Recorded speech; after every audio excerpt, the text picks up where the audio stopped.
Oye,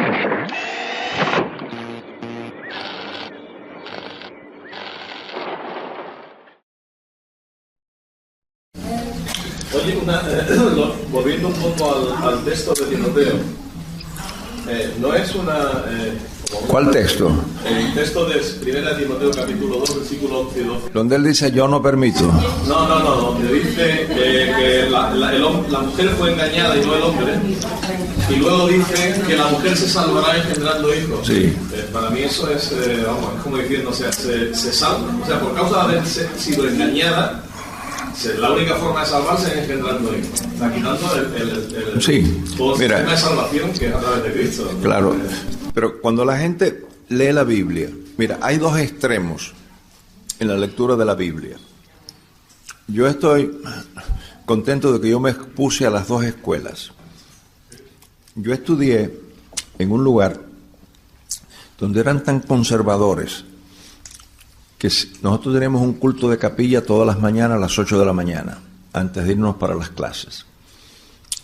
Y si en el culto de capilla pasaban cosas y decían que el Señor estaba bendiciendo, ahí nos quedábamos hasta que el Señor acabara. Y entonces era que íbamos a las clases. Era un lugar muy conservador y las clases eran secundarias. Nosotros estábamos en capilla de 8 a 9 y a las 9 empezaban todas las clases, todo el día. Pero si había lo que ellos llamaban manifestaciones del Señor o bendición, pues nos quedábamos hasta que el que dirigía entendía que Dios había hecho lo que iba a hacer. Muy conservador. Después, en Estados Unidos, yo estudié en una universidad, estudié en varias, pero en esta donde estudié también Biblia, es una universidad secular, privada. Y en el departamento de religión yo tuve profesores que, dicho en cubano, no creían ni en la madre que los parió. Ese es el superlativo cubano de incredulidad. Todavía no ha cambiado eso, ¿verdad? Oh, qué magnífico. No, tengo que estar al tanto porque Fidel ha cambiado tantas cosas que yo no sé cómo se dice ahora. Pero cuando yo era muchacho se decía, no cree ni en la madre que lo parió. Eso quiere decir incrédulo. Entonces yo me expuse a la teología conservadora y a la teología liberal. Eso me dio la ventaja de yo averiguar ambos mundos. Con la Biblia está la parte esta muy ingenua, en la que Dios habla como el que dijo. La Biblia dice que una ballena se tragó a Jonás, que la Biblia no dice eso. La Biblia dice un pez grande. Pero bueno, dice, si en lugar de decir una ballena se tragó a Jonás, dijera que Jonás se tragó a la ballena, yo lo creería porque lo dice la palabra. Bueno, yo digo, no, espérate un momentito. Si dijera que Jonás se tragó a una ballena, o Jonás no era un hombre, o la ballena era una sardina. Entonces está la parte ingenua, pero entonces está la parte esta liberal, donde te quedas sin Biblia. Yo tuve un profesor del Nuevo Testamento en la Universidad de Rochester, que ese tipo te dejaba sin Biblia. Vaya, una crítica de eso, lo que llaman alta crítica, que es una crítica exagerada, que te quedas sin Biblia. Entonces está el otro extremo. Yo escribí estas notas por esa razón, para que fuera un punto intermedio. Se dan cuenta que en estas notas ustedes no encuentran el problema de las figuras retóricas, que en un libro de eso, pero que yo para eso no le veo la vuelta. Entonces van a encontrar una crítica exagerada que no ha resuelto nada, porque yo estando en una reunión en la Universidad Emory en Atlanta, un profesor de teología nos dijo, llevamos 30 años, y de esto hace ya más de 30 años, así que hoy serían como 60 años atrás. Dice, llevamos 30 años trabajando con alta crítica y no hemos conseguido nada. Entonces, estas notas yo las preparé para que haya un lugar intermedio, que se conserve la piedad, el respeto a la palabra de Dios, a lo inspirado por Dios, y que se ejercite cierta crítica para ver lo que en la Biblia no lo puede haber escrito inspirado por Dios. Ese es uno de los casos. Entonces uno tiene que tener cuidado. Pablo en algunas cosas yo noto que se enreda y da para atrás y para adelante. Dios no da para atrás y para adelante.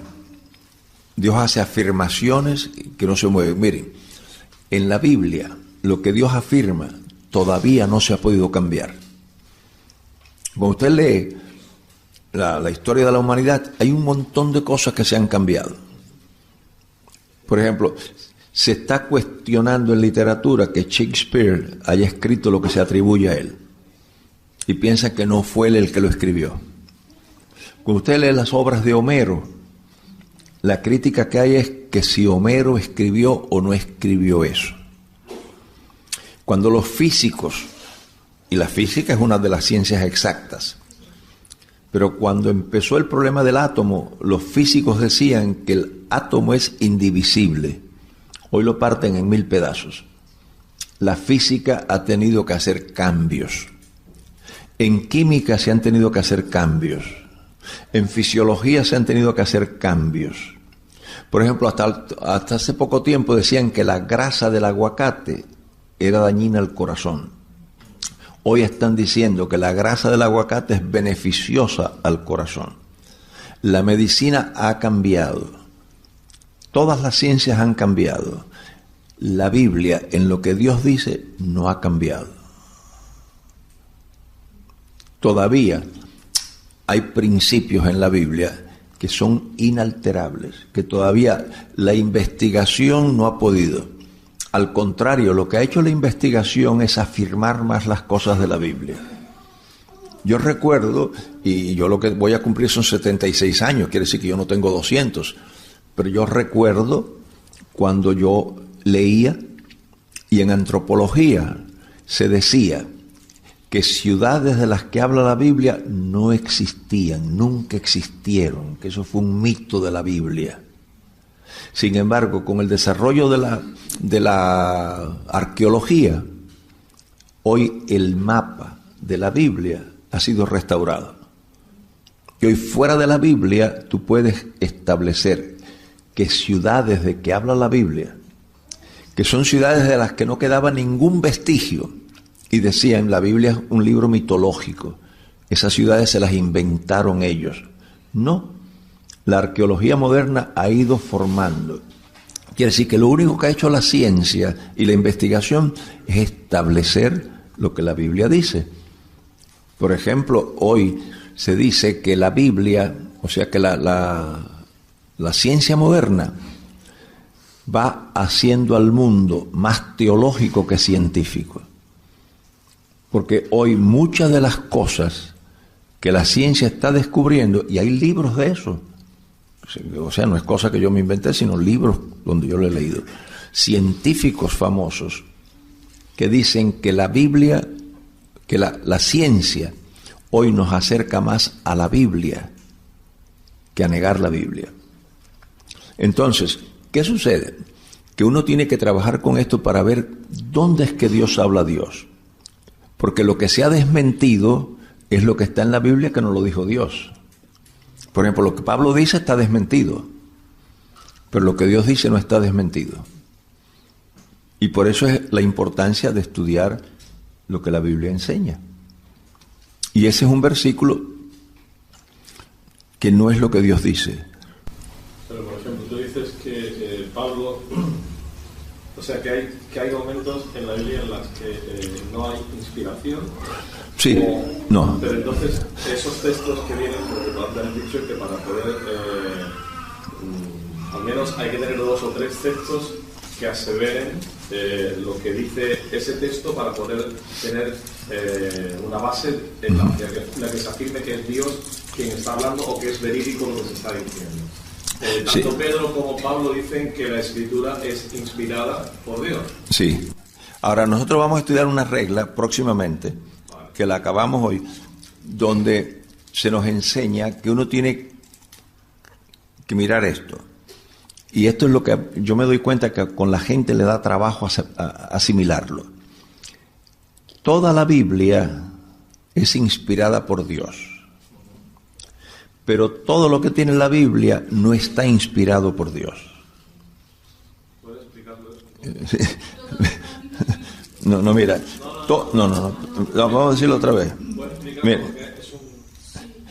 No, yo te estoy diciendo que esa es una de las cosas que yo encuentro que le está a trabajo a la gente similar. Sí, la Biblia en su totalidad está inspirada por Dios. Pero todo lo que tiene su totalidad no está inspirado por Dios. ¿Cómo se explica esto? Es sencillo. Fíjense. Hay una diferencia entre la inspiración de lo que tiene a la inspiración de lo que contiene. Un ejemplo. Cuando ustedes van al jardín del Edén, la serpiente, Dios dijo, no comas de ese árbol.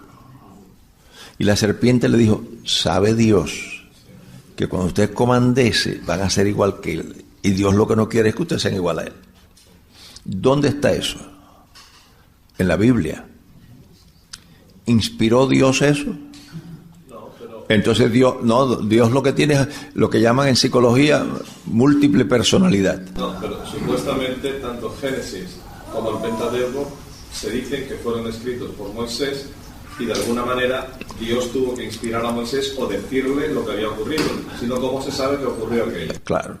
Bien, pero entonces Dios inspiró. Pero Dios inspiró a Moisés a decir lo que había acontecido en el Génesis. Eso, pero entonces... En el huerto, perdón, en este caso. Claro, pero las palabras de la serpiente las inspiró Dios. No, las palabras no. Pero están en la Biblia. Y todo lo que está en la Biblia está inspirado por Dios. Entonces Él inspiró esas palabras. Sí, pero se puede hacer el paralelismo. Por ejemplo, en una novela está el autor y están los personajes. Y que lo que dicen los personajes no es sistemáticamente lo que piensa el autor. Entonces, ¿inspiró Dios esas palabras o no? ¿Sabe Dios que el día que ustedes coman de esto van a ser igual que Él? Dios lo dijo. Dios lo dijo. El Espíritu Santo habló a Moisés para escribir aquello que era ignorado por Moisés y por el pueblo. Pero bueno, sí, pero... No inspirado, ¿de acuerdo? No, y entonces esa parte no está inspirada. No digo, pero no está... No está inspirada. No. Yo no digo que no sea inspirada. Yo creo que Dios, el Espíritu Santo habló bien a Moisés. Ajá. Y le dijo, escribe, igual que le dice el ángel a Juan, escribe esto, igual que le dice el ángel a Daniel en la visión, escribe la visión, etcétera, etcétera. En este sentido. Entonces, ¿qué es lo que está inspirado? No quedamos en que Dios lo hace todo, bueno y lo que consideramos malo. Pues lo hace todo.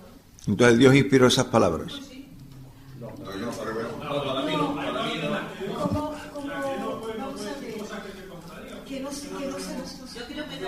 A ver, me tienen que hablar uno a la vez porque yo todavía no he desarrollado la capacidad de oír a dos al mismo tiempo. Sin duda alguna Dios no inspiró esas palabras que la serpiente dijo. Pero entonces toda la Biblia no está inspirada. ¿Pero en qué quedamos? ¿Cómo? Lo que está inspirado es el registro de esas palabras. O sea, no las palabras. Fue intención de Dios que esas palabras quedaran registradas en la Biblia. Pero no las palabras. Ve, hay una diferencia. Toda la Biblia está inspirada por Dios. Pero unas cosas, lo que está inspirado es la idea, y otras cosas, lo que está inspirado es que se conserve la idea. ¿Le hace diferencia a ustedes? En otras palabras, como dice Luis, el Espíritu Santo le reveló a él. Entonces, está inspirado que él escriba eso, pero no está inspirado lo que él escribió. Lo que él escribió no está inspirado, pero que lo escribiera sí está inspirado. Entonces, la diferencia, uno tiene, el hermeneuta, su trabajo es distinguir qué está aquí como inspiración divina y qué está aquí como registro divino. Entonces, Dios inspiró que apareciera eso, pero Dios no inspiró lo que eso dice.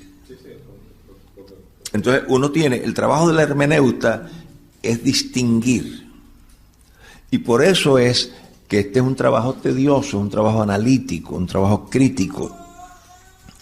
Ahora, hay una crítica que llaman alta crítica que desarma todo. Por ejemplo, nada de lo milagroso de la Biblia lo inspiró Dios. Yo tuve un profesor del Nuevo Testamento que cuando llegamos a la parte esa del ángel que saca a Pedro de la cárcel, el hombre, yo creo que no sé si lo dijo por fastidiarme o qué, pero dice delante de la clase, me dice, ¿y qué tú estás diciendo? Que un ángel aleteando se metió en la celda y sacó a Pedro.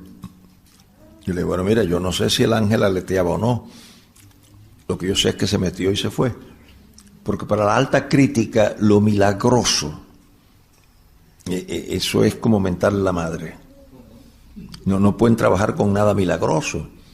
Yo tuve otro profesor en la misma facultad de religión, pero de historia de la iglesia. Yo estudié con él los 3 primeros siglos de la historia de la iglesia, la relación entre el Imperio Romano y la iglesia. Y yo no sé por qué, si era un curso de historia de la iglesia, él se metió en el Antiguo Testamento y citó a los muros de Jericó.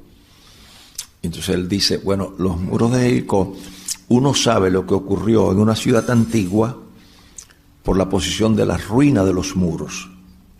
Si las ruinas están hacia adentro, fue una invasión. Si están hacia afuera, fue una guerra civil. Si están a los dos lados, una combinación de los dos fenómenos. Los muros de la ciudad de Jericó, las ruinas están a ambos lados. Por lo tanto, la conclusión arqueológica es que la población de Jericó, parte de la población, atemorizada por la invasión judía, combinó fuerzas y los judíos le dieron de afuera para adentro y los de Jericó de adentro para afuera y los tumbaron así. Esa es la posición arqueológica aceptada. Entonces yo le dije, pero mire, hay otra posibilidad. Y él entonces me dijo, bueno, un temblor de tierra. Digo, sí, eso lo pudo haber hecho, pero yo estoy pensando en otra cosa. Y como él sabía que yo era cristiano, porque yo no soy cristiano del servicio de inteligencia, yo soy cristiano público, y lo digo en cualquier lugar, y todavía, gracias a Dios, nadie ha podido ridiculizar mi fe. Y yo he defendido mi fe delante de catedráticos universitarios, y no la han podido ridiculizar, porque yo no ando con la fe esa puesta con almidón en papelitos, esa bobería que enseñan en algunas iglesias. La fe cristiana, bien armada, no la puede ridiculizar nadie. Podrán creerla o no, pero no ridiculizarla. Entonces, yo le dije, hay otra posibilidad. Sí, yo creo que un temblor de tierra lo puede hacerse, pero yo estoy pensando en otra. Entonces, como él sabía que yo era cristiano, me dice, ¿a qué te refieres? ¿A Dios? Le digo, sí, porque mire, si a los muros le dan de arriba, los rajan a los dos lados como la leña. Y parece que cogía al gringo fuera de base, porque me dice, oh, that could be another possibility. Oh, esa podría ser otra posibilidad. Claro, él no puede probar lo arqueológico, y yo no puedo probar lo de fe. Pero lo que ninguno de los dos podemos hacer es ridiculizar al otro. Y eso es lo que es fe. Pero ellos no pueden trabajar con la parte milagrosa. Entonces, si uno desarrolla la autonomía bíblica, tú distingues dónde Dios inspira el concepto y dónde Dios inspira solamente que aparezca el concepto. O sea, por eso que tú puedes distinguir qué dice la superstición, qué dice el autor, qué dice la cultura y qué es lo que dice Dios. La ventaja de esto es que cuando tú lo aíslas, saber lo que dice Dios te da lo que yo llamo libertad gloriosa de los hijos de Dios. Yo respeto todas las costumbres, respeto todas las ideas, pero mi vida la determina solamente Dios. Porque Dios es el que condena, Dios es el que salva. Y la idea es esa. La idea es esa. Entonces estamos claros hasta ahí. Vamos a la próxima regla. Y esta regla tiene que ver con lo que acabamos de decir. Bueno, no, si la tienes ahora, porque es ahora o calle hasta la muerte. Por ejemplo, tú, entonces diríamos que lo que estás diciendo, insinuando, o según tu opinión, es que Pablo en algunas cosas está errado. Errado completamente. ¿Cómo Dios puede permitir que él escriba unas palabras que están supuestamente dirigidas a lo que va a ser la iglesia de Dios y permita que se escriban en el libro que nosotros entendemos que es el libro de Dios e inspirado por Dios, sabiendo que Pablo está errado? Muy fácilmente. Dios es un ser tan seguro de sí mismo que no tiene temor a que lo malinterpreten. En otras palabras, cuando tú estás seguro de ti mismo, tú le das permiso a que hable el que está en contra tuya. Las dictaduras son las que no permiten opiniones opuestas. Y esa es una de las ventajas que tiene la Biblia. Por ejemplo, cuando tú lees la historia, los próceres de la historia, lo único que se escribe es lo bueno. Yo me busqué un problema con un anciano en una iglesia donde yo era pastor en Miami, porque yo dije algunas cosas de José Martí. A José Martí le decían ginebrita, porque el tipo se buscó un lío con una muchacha allá en Guatemala, lo que llaman la niña de Guatemala. Y entonces yo dije, bueno, ustedes siempre hablan del apóstol, pero miren, el apóstol tiene algunas cosas, y lo dije no para ofender a Martí, sino para probar la historia bíblica. En la historia de la Biblia se dicen las virtudes de David y las pocas vergüenzas de David. Cuando tú lees historia de Cuba, lo único que tú lees de José Martí es todo lo bueno. Y cuando yo dije, no, mira, es porque es una historia humana. Pero miren, en esta parte de Guatemala, y el viejito se fue ofendido porque tocar a José Martí, muchacho, es tocar a Dios. Entonces yo le digo, mire, Dios es un Dios tan libre, tan seguro de sí mismo, que pone las cosas malas y las cosas buenas. O sea, Dios permite que el diablo hable en contra suya, chicos. Pero es por una razón, fíjate, y es lo que a veces la gente no entiende.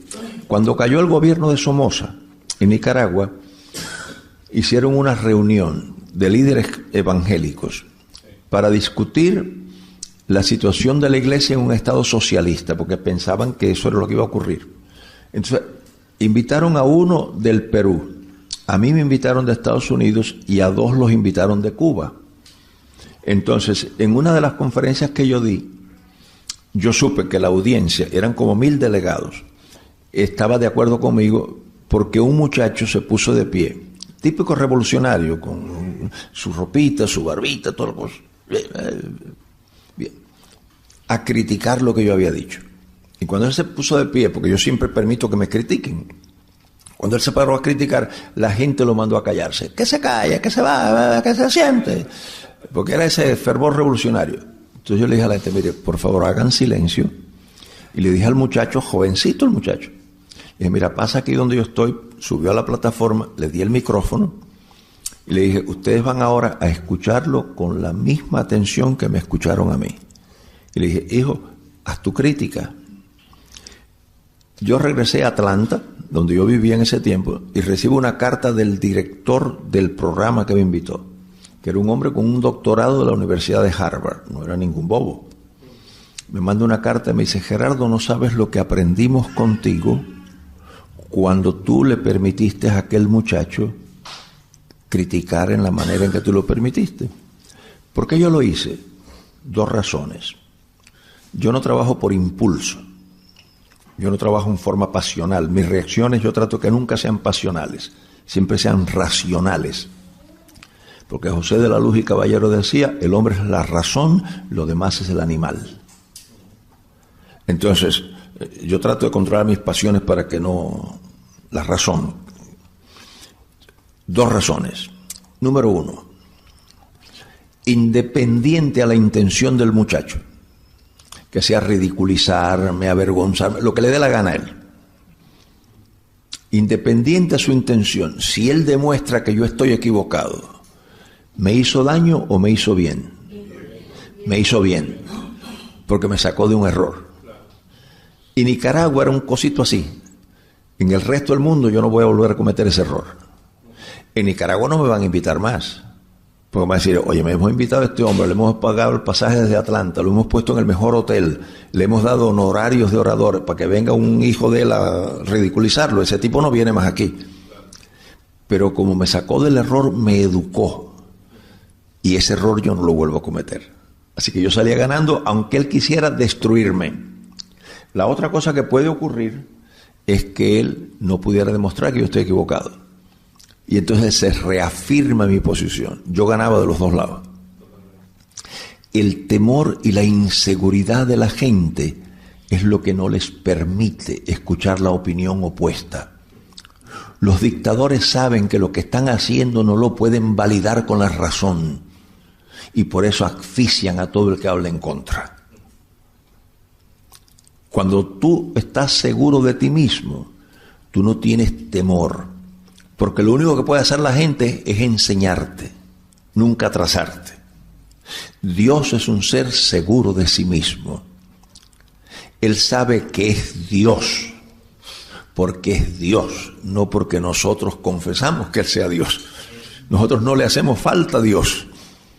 Entonces por eso Él puede darse el lujo de en su palabra dejar que hable Él y que hable hasta el diablo. El trabajo mío es distinguir qué dice él y qué dice el diablo, para que no me lleve el diablo. ¿Es claro ese principio? Entonces, nunca tengan temor. Si ustedes saben quiénes son ustedes, no tienen que tener temor. Yo sé que hay gente que sabe más que yo, pero sé que hay gente que sabe menos que yo. Y yo no soy el que sabe más ni el que sabe menos, yo soy yo. Miren, yo tengo amigos que si ustedes los oyen, cuando me den la mano esta tarde no se la lavan por una semana, para que les quede la unción. Yo tengo enemigos que si ustedes los escuchan, muchachos, ni vacunados se acercan a mí a 100 metros de distancia, porque eso me lo dijo una mujer. Yo como nunca he tenido secretaria, yo siempre he hecho mi trabajo solo. Yo he estado solo en mi oficina hasta las 10 de la noche con mujeres, con hombres. Una vez como a las 9:30 llegó a mi oficina Carmita, que yo no la esperaba, pero llegó ella con una familia que venían a buscar ropa ahí en la iglesia. Mi oficina estaba en el templo. Y cuando entraron, 9:30 de la noche creo, en mi oficina había una muchacha, de esas que son, le llaman los cubanos pastelitos de guayaba. Se usaba minifalda y estaba sentada en mi oficina con las piernas cruzadas. La familia salió escandalizada y le dijo a Carmita, ¿cómo es posible que el pastor se exponga de esta manera en un lugar solitario? Porque por allí no había, cuando se cerraban las oficinas no quedaba nadie. Se exponga de esta manera, con esto, con lo otro. Entonces hay muchos comentarios en Miami de mí, ¿no? Y esta señora que va, yo la tengo que atender, como yo atiendo en la casa de la familia, en el parque, donde quiera, yo no tengo miedo de andar en ningún lugar. Me dice la señora, si yo creyera lo que me han dicho de ti, no estaría sola contigo aquí. ¿Qué le pueden haber dicho? Hay personas que la opinión que tienen de mí es muy mala. Hay personas que tienen una opinión de mí que cuando me invitan, me dicen, que tú conseguiste a ese hombre, a ese teólogo, a ese pensador, ¿cómo lo conseguiste? ¿Cómo conseguiste que viniera aquí? Esto es una iglesia pequeña, esas cosas. Mi hijo tuvo que parar a uno en Panamá, no sé si le he contado, pero se encuentra con un hombre, un pastor allí, cuando él dice, yo soy David de Ávila, dice, de Ávila, ¿tú conoces a Gerardo de Ávila? Dice, es mi padre. Dice, papi, se puso a hablar de ti de una manera que te fue elevando, que yo lo tuve que parar y decirle, ¿usted está hablando de mi padre o de otro Gerardo de Ávila? Dice, papi, porque yo vivo contigo y tú no eres todo lo que él decía. Yo vivo contigo y tú no eres todo lo que él decía. Ahora, ¿qué es lo que yo he aprendido de eso?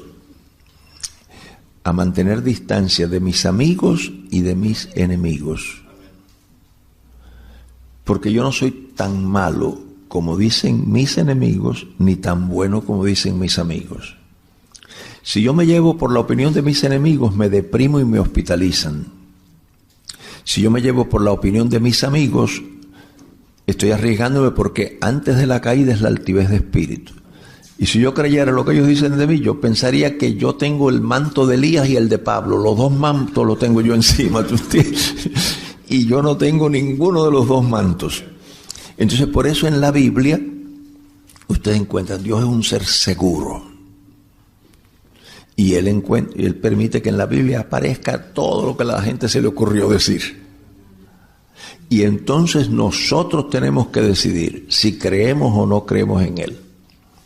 Por eso algunos amigos míos creen en mí al extremo. Un médico me dice una vez, mira, de ti dicen un montón de cosas, pero a mí, para yo cambiar la idea que tengo de ti, me tienen que traer un video. Y el que me traiga el video, yo lo llevo a un laboratorio para que me examinen el video, a ver si es un video de verdad o lo han arreglado para denunciarte a ti. Por eso es que yo no explico nunca. Yo tengo un papelito que conseguí en un restaurante que dice, nunca expliques. Tus amigos no necesitan la explicación y tus enemigos nunca la van a creer. Si aquí llega la noticia de que yo violé a una niña de 5 años y ustedes no me quieren invitar más por eso, ya yo sé que ustedes no saben quién soy yo. Y entonces no me tienen que invitar, es que a mí no me interesa venir. Pero si ustedes saben quién soy yo, ustedes van a decir, está equivocada la información. Entonces por eso yo vivo tranquilo. Los que me conocen nunca dudarán de mí. Y los que me conocen nunca creerán en mí. Entonces yo no tengo que afirmarle a los que me conocen, pues ya me conocen. Y no tengo que probarle a los que no me conocen porque nunca lo van a aceptar. Y eso es lo que pasa con la Biblia. Los que creemos en la palabra de Dios, no tenemos problemas con los problemas que tiene la palabra de Dios. Y los que no creen en Dios, pues se van a inventar problemas para no creer en Dios. Es claro eso, ¿verdad? Bien. Miren la próxima, que tiene que ver con esto. Debe distinguirse entre lo que Dios ordena u opina y lo que Él solo registra en su palabra, que es de lo que hemos estado hablando. Miren un pasaje. Juan capítulo 5, versículos del 1 al 9.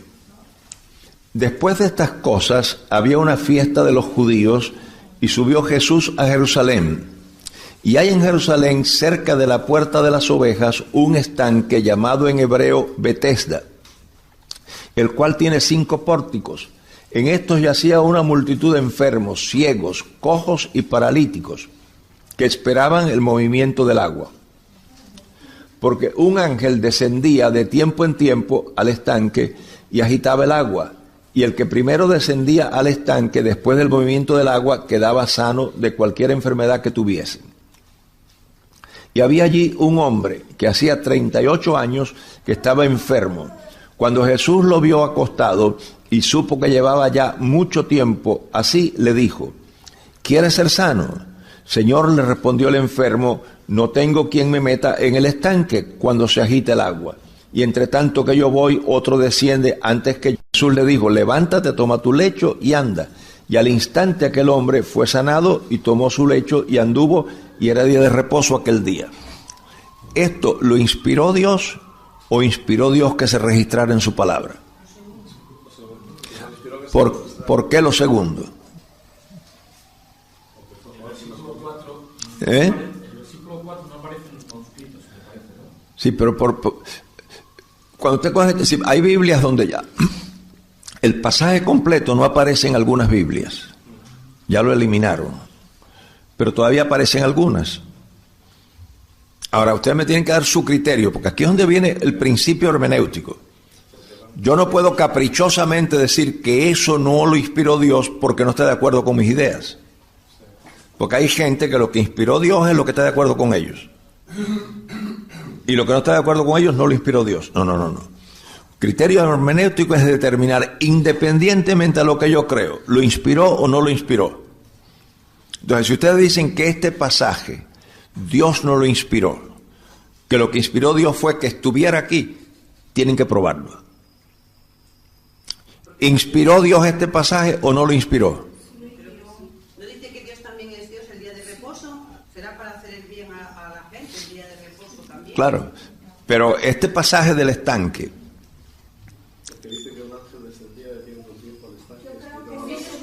¿cómo? Yo creo que sí lo inspiró Dios porque ahí estaba Jesús. Bien. No fue porque Pablo lo pensó, estaba Jesús ahí en ese momento. Ahora, déjenme ahora para que ustedes vean cómo se llega a la conclusión. Porque este es un taller de metodología. No decir lo que Gerardo cree y lo que no cree, sino herramientas técnicas de cómo se llega a la conclusión. Fíjense, el contenido de este pasaje no puede ser un método divino de sanidad divina, por una sencilla razón. ¿Cuáles eran las enfermedades de que habla? Fíjense para que ustedes vean cuál es la metodología. Hacerse una serie de preguntas metodológicas. Eso. Para que ustedes observen que esto no es asunto de mentes extraordinarias. Es asunto de metodología. Primera pregunta. ¿Qué enfermedades habían? Ciegos, cojos y paralíticos. Pueden haber cardíacos, pueden haber habido personas con alergia, qué sé yo, pero no lo dice. Los únicos que menciona son ciegos, cojos y paralíticos. ¿Qué tienen en común esas patologías? Limitaciones de movimiento. Limitaciones de movimiento. ¿Cómo se sanaba esta gente? Porque un ángel aparecía. Un ángel aparecía. Según la Biblia, los ángeles pueden estar presentes de cuántas maneras. Obsérvense que son todas preguntas, no hay aquí un cerebro especial ni nada. Son preguntas metodológicas en cierto orden. Según la Biblia, un ángel puede estar presente de cuántas maneras. Físico, en sueños. En otras palabras, ¿cuántas maneras? Visible, visible o invisible. La Biblia dice que el ángel del Señor acampa en derredor de los que le temen y los defiende. Al lado mío siempre hay un ángel. Yo nunca lo he visto. A lo mejor si un día lo veo me muero del susto, muchachos. Pero nunca he dudado que está a mi lado. Pero nunca lo he visto. Hay otros ángeles que se aparecen. En la Biblia se le aparecieron ángeles a Abraham, a fulano, los invitaron a comer y todo eso. Bien. Si el ángel que viene aquí no dice en qué forma viene, si viene invisible, están todos parejos. Pero si viene visible, ¿quién se quedó fuera del grupo? Los ciegos se fregaron.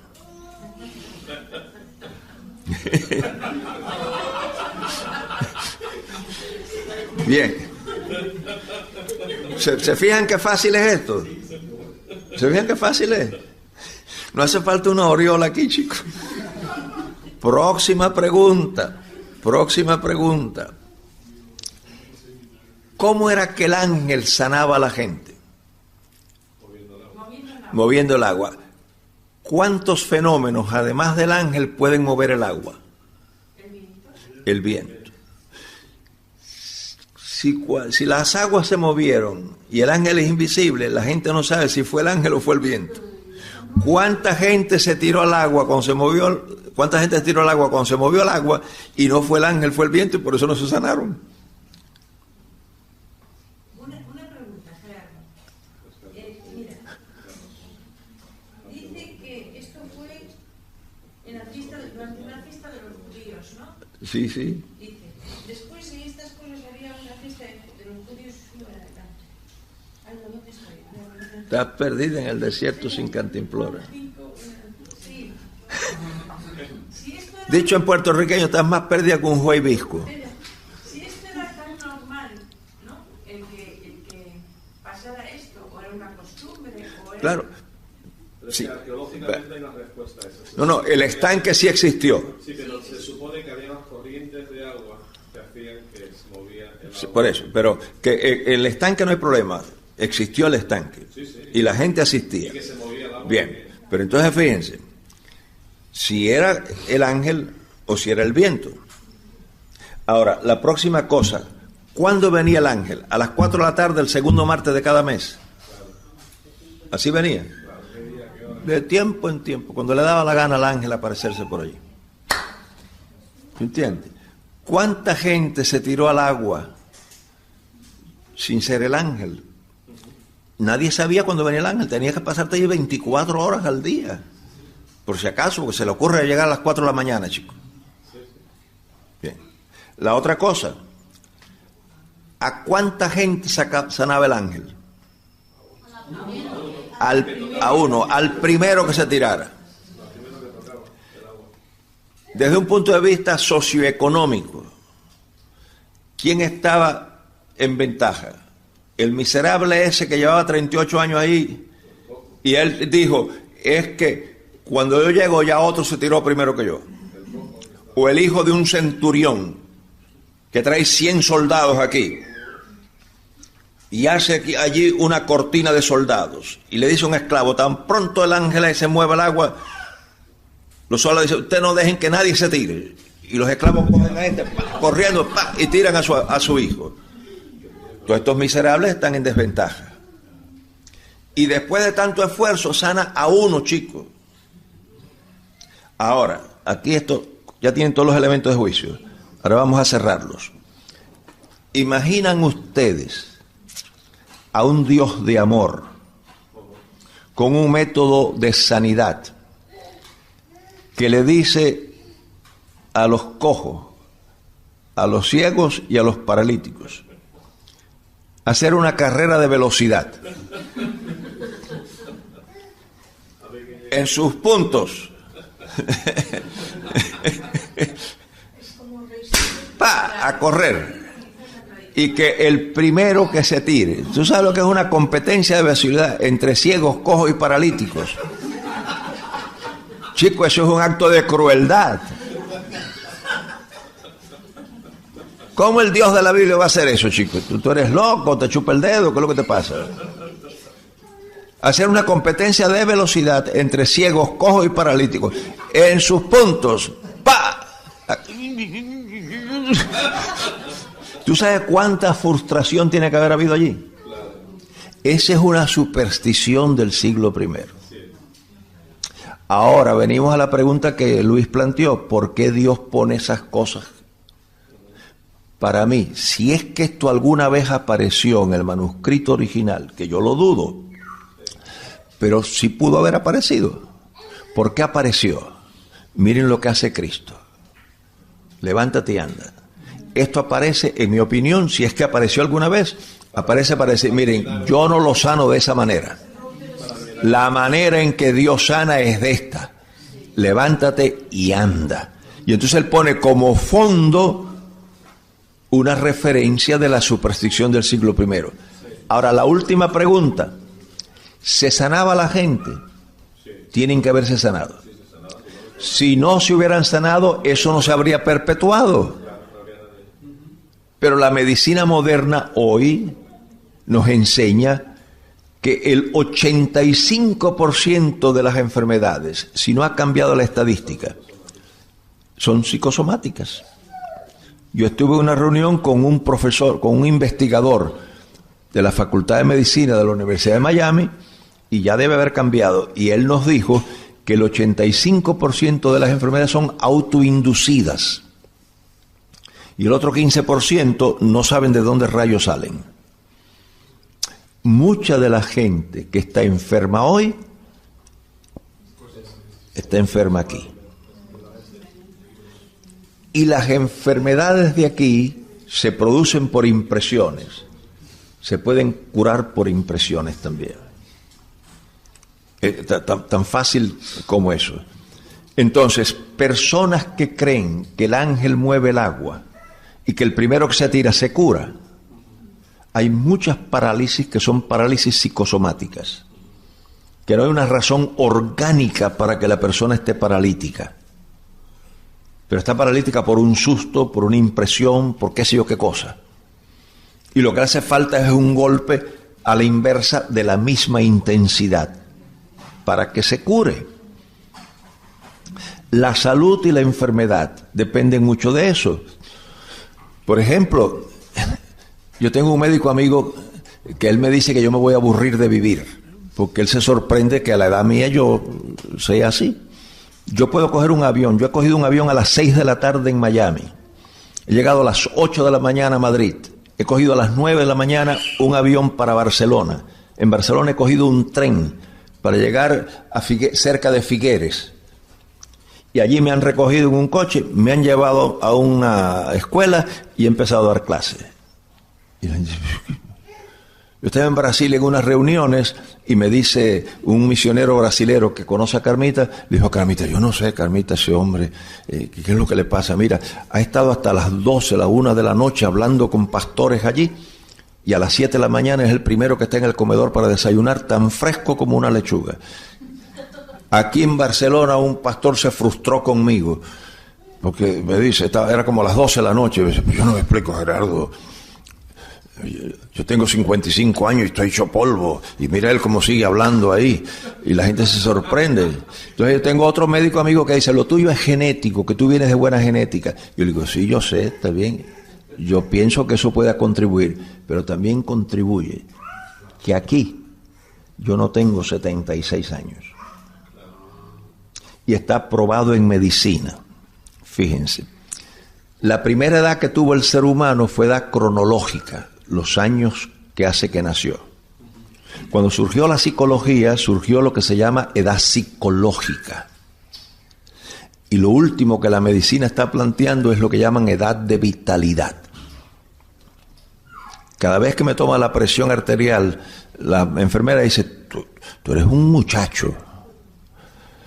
Pero muchas de las presiones arteriales son emocionales. Hay algunas que sí son una razón química, pero muchas de las presiones arteriales es la preocupación, la tensión, la agonía de la gente. Y mi filosofía es: peíname despacio que estoy apurado. En mayo, a fines del año pasado, descubrieron que yo tenía cáncer en la próstata. ¿Qué pasó? Bueno, ¿qué es lo que hay que hacer? Entonces, me dicen, me chequearon la sangre y dice: óyeme, mira, está un poquito alto, pero no tan alto, pero a tu edad, porque toda la gente mete a tu edad. Carmita está siempre con esa lucha. No, que a nuestra edad, no me metas a mí en eso. Tú hablas de la tuya, pero no me metas a mí en eso, que a nuestra edad. Que a nuestra edad no se hace esto, que a nuestra edad no se hace aquella cosa. Usted hable de la edad suya, no me meta a mí en ese lío, que yo no tengo los problemas suyos. Entonces pues viene el médico también a decirme: no está alto, pero a tu edad es bueno que un urólogo te chequee. El urólogo me chequeó y me dice: mira, la próstata está blandita, no está crecida, pero a tu edad, púnchale, yo me la enroscara en el pescuezo. A tu edad hay que hacerte una biopsia. Pues hágame la biopsia. Descubre la biopsia que me hicieron, solo parten en 6 partes, y una de las partes tenía el 10% con cáncer. Bueno, ¿y qué hacemos ahora? Bueno, pues estas son las posibilidades. Pues métale mano ya. ¿Qué vamos a hacer con eso? Ya, tiene un mano eso. Y ya, se arreglaron 2 semanas ahí guindado yo en la casa y todo. Ya, para adelante. Ya. Ahora yo me pongo: ay, que tengo cáncer en la próstata, que a mí nunca me había dado cáncer, porque eso es lo que dicen: a mí nunca me había dado esto. Claro que nunca te había dado eso, tú nunca habías tenido 20 años, o nunca habías tenido 30. O sea, yo no sé la gente cómo piensa. El hecho que yo nunca lo haya tenido no quiere decir que no me puede dar ahora. Entonces lo que hay es que bregar ahora, no con que si me dio, no me dio. ¿Qué se hace con lo que me dio? Pues me mato, me muero, no te quedan 15 días, pues tengo que salir a la calle a hacer muchas cosas porque... Y cuando te dicen que tienes 15 días y vas para la casa y te sientas, te mueres a los 10 días. Pero si cuando te dicen que tienes 15 días, dices, oye, como tengo que hacer cosas, muchacho, yo tengo que apurarme porque no me va a dar tiempo, duras más de 15 días.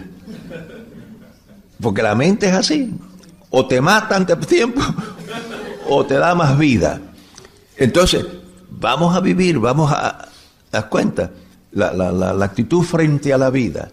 Entonces me hicieron todas las cosas y gracias a Dios, pues estoy bien. Y si estoy mal, pues me muero mañana. Y no dicen que aquello es mejor que esto. Pues entonces salí, y si no hay nada allá, pues no me voy a enterar que no hay nada, porque donde no hay nada, pues no se sabe nada. Así que tampoco me voy a preocupar y si no hay nada. Pues si no hay nada no lo sabré, chicos, que me engañaron en ese departamento. Porque donde no hay nada, nada se sabe. ¿Es claro el asunto? Bien, ok. Entonces, fíjense ustedes, este pasaje, ¿qué es eso? ¿No hay más historia? ¿Alguna pregunta sobre eso? Sí. Esta historia de Bethesda. ¿Cómo? El estanque de Bethesda. Sí. ¿Aparece algún otro libro que no sea la Biblia? El estanque sí aparece. El estanque aparece y aparece que iban los enfermos y todo eso. Eso era el Lourdes del siglo I. En otros libros, en libros de historia. En libros históricos aparece, sí. Eso era el santuario de Lourdes en el siglo I. ¿Que se sana la gente? Claro que se sana, por esto que está aquí. Porque esto enferma y esto sana. Entonces, yo creo que una de las cosas que me ayuda, yo creo en Dios, que Él me ha dado energía, me ha dado vigor, todo lo que quiera, pero yo también creo en que yo estoy utilizando la mente que Dios me dio. Porque lo que pasa es que la gente cree que Dios obra en forma mágica. No, Dios obra a través del sistema que Él ha creado. Y entonces, en mi mente siempre hay la esperanza. En mi mente siempre hay la posibilidad. En mi mente siempre hay el disfrute. ¿Te das cuenta? Yo estaba en unas reuniones en Venezuela, en Caracas, de esas maratónicas. Como a las 5 de la tarde, yo recuerdo a la persona que me estaba haciendo la pregunta, pero el cerebro me dice, como cuando la luz se apaga y se enciende. Y me dio un susto, muchacho, porque se me está acabando la gasolina. Le dije a la gente, mire, vamos a parar aquí en este momento, llévenme al hotel, me voy a dar una ducha, voy a dormir un rato, y vengo y yo sigo en el mismo punto donde yo termino aquí. Pero ahora no puedo seguir. Cuando me pasó eso me dio un susto porque dije, se me está acabando. Yo empecé muy joven este trabajo. Digo, ya no tengo la energía. Esa es la verdad. Me dio un susto. Pero la mente, te repito, puede ser tu mejor amiga, tu peor enemiga, como tú la manejes. Con la mente no se trabaja con ilusiones, porque el que vive de ilusiones muere de desengaños. Con la mente se trabaja con realidades. Acepté de frente, cogí el toro por los tarros, por los cuernos. Es verdad, no tengo la energía de los 20 años. Yo tenía 40 años en ese tiempo. No tengo la energía de los 20 años. Pero ahora tengo la educación y la experiencia que no tenía cuando tenía 20 años. Y tu mente puede encarcelarse en la pérdida de la energía de los 20 años o puede disfrutar la experiencia y la educación de los 40 años. Le hice sepultura, le guardé luto por 15 minutos a la energía de los 20 años y celebré el nacimiento de la experiencia y de la educación de los 40 años. Y muerto el pollo, muerto el perro, se acabó la rabia. Y el muerto al hoyo y el vivo al pollo. ¿Dónde pasó eso? Aquí. Entonces muchas de esta gente estaban enfermas aquí.